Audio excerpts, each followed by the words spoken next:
Ontem falaram um monte, né? O presidente falou um monte, falou em Brasília, falou em São Paulo. E eu lembrava ontem um programa de grande audiência da Band é o MasterChef. E o MasterChef é legal por várias razões. Uma das razões é você vai, faz o prato, os candidatos fazem o prato lá, eles preparam, usam os ingredientes, às vezes são os mesmos e tal. E tem a hora em que os jurados vão experimentar e vão dizer, falta tom perro, tá sobrando isso daqui. Os jurados é que vão dizer o que aconteceu.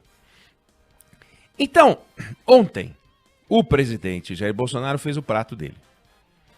Misturou um monte de coisa, xingou, falou coisas que são visivelmente inconstitucionais, resolveu que a Constituição ele pode seguir um pedaço e não o outro, enfim. Aí vem o dia seguinte, 8 de setembro, e vem o 9 de setembro, e vem o 10 de setembro, os jurados, né, vão se posicionar. Quem são os jurados? Os jurados são o Arthur Lira, que deve falar daqui a pouco, são o Rodrigo Pacheco, que também ainda não se manifestou depois das falas do presidente, o Luiz Fux, presidente do Supremo Tribunal Federal, os outros atores políticos, os deputados de uma forma geral, as bancadas, os senadores, os tomadores de decisão do Brasil, o mercado, e todos vão se posicionar, e essas abóboras se posicionando é que constituem o efeito real daquilo que falou o presidente da República. Nós podemos julgar o que falou o presidente da República pelas palavras que ele selecionou, e nós podemos julgar o que falou o presidente da República pelos efeitos produzidos naquilo que ele falou. O presidente, de uma forma muito clara, ele assumiu um compromisso com a eleição de outubro de 2018 de governar o Brasil e realizar uma série de transformações até o último dia do seu mandato.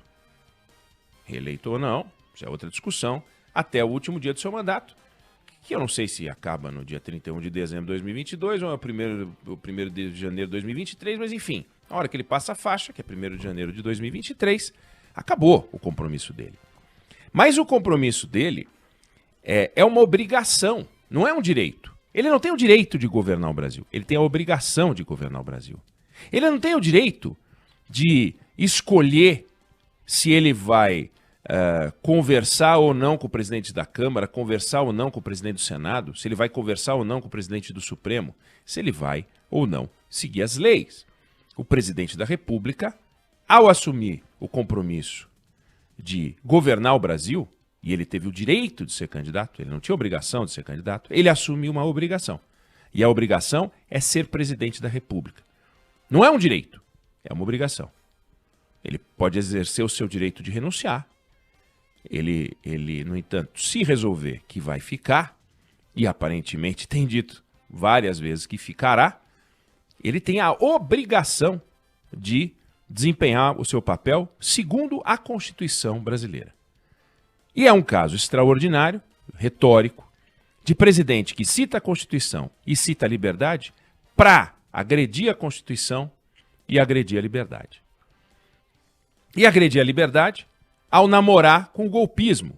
E ao namorar com o golpismo, a primeira vítima do golpe, a primeira vítima de um Estado controlador é a liberdade. Sempre citando ele os exemplos de falta de liberdade no mundo, Venezuela, Cuba, e que são reais. E dizendo que os outros não estão cumprindo a Constituição quando ele tem a obrigação de cumprir a Constituição e está dizendo que vai selecionar os artigos da Constituição que ele vai cumprir. Porque uma das obrigações do presidente da República é cumprir as ordens judiciais. Motivo de impedimento. Não cumpriu ordem constitucional, motivo de impedimento. E ele anunciou que não cumprirá ordens judiciais que partam de um dos ministros do Supremo Tribunal Federal, no caso Alexandre de Moraes. Ele não tem esse direito.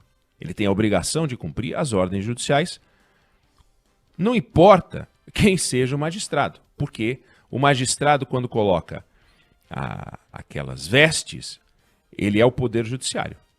Ele não é o Alexandre de Moraes, ele não é o Barroso, e eu não estou sendo ingênuo, não. Estou falando o que diz a Constituição. É evidente que o Alexandre de Moraes não deixará de ser Alexandre de Moraes, o Barroso não deixará de ser Barroso, o Gilmar não deixará de ser Gilmar, mas a Constituição prevê que não importa quem seja o magistrado, até que a sua ordem seja reformada, e no caso do Supremo Tribunal Federal, uma ordem de um ministro individual pode ser reformada pelo plenário, a decisão é válida e todos os brasileiros têm que cumprir, inclusive o presidente da República. Ele não pode simplesmente decidir que trecho da Constituição ele vai seguir. Então, o presidente quer brincar de Jânio Quadros? Ele pode renunciar. Quer brincar de João Goulart? Ele pode. Quer brincar de Fernando Collor? Ele pode brincar. Só que as consequências da brincadeira, elas aparecem. E as consequências da brincadeira, elas se voltam contra o brincalhão. Só que não tem graça nenhuma o que o presidente falou ontem. Não tem nenhuma graça desafiar o poder constituído. Não tem nenhuma graça chamar um ministro do Supremo Tribunal Federal de canalha. Não é para isso que ele foi eleito. Ele foi eleito para transformar o Brasil. E o brasileiro vive os desafios no dia 7 de setembro, 8 de setembro, 9 de setembro. Ontem, quando o Márcio Campos, repórter do Jornal da Band, entrou no ar numa das aparições dele, ele lembrou isso, né? Temos o desafio do dia 8 de setembro, 9 de setembro, e assim vai. Aí tem o 8 de janeiro, o 7 de janeiro, né? o 7 de abril do ano que vem. Todos os dias a gente tem que pagar as contas, tem que pagar a luz, que está cara. O que ele está fazendo para isso? A inflação que está subindo, o que ele está fazendo para isso? Ele não falou na palavra inflação no discurso de Brasília e no discurso de São Paulo. Ele não falou sobre carne, ele não falou sobre auxílio emergencial, ele não falou sobre Bolsa Família, ele não falou sobre pobreza, ele não falou sobre combate, não falou em vacina, não falou em coronavírus, não falou nada. Ele ficou gritando frases curtas, pouco complexas, bem curtas, chamadas, palavras de ordem contra autoridades. É lamentável o que aconteceu.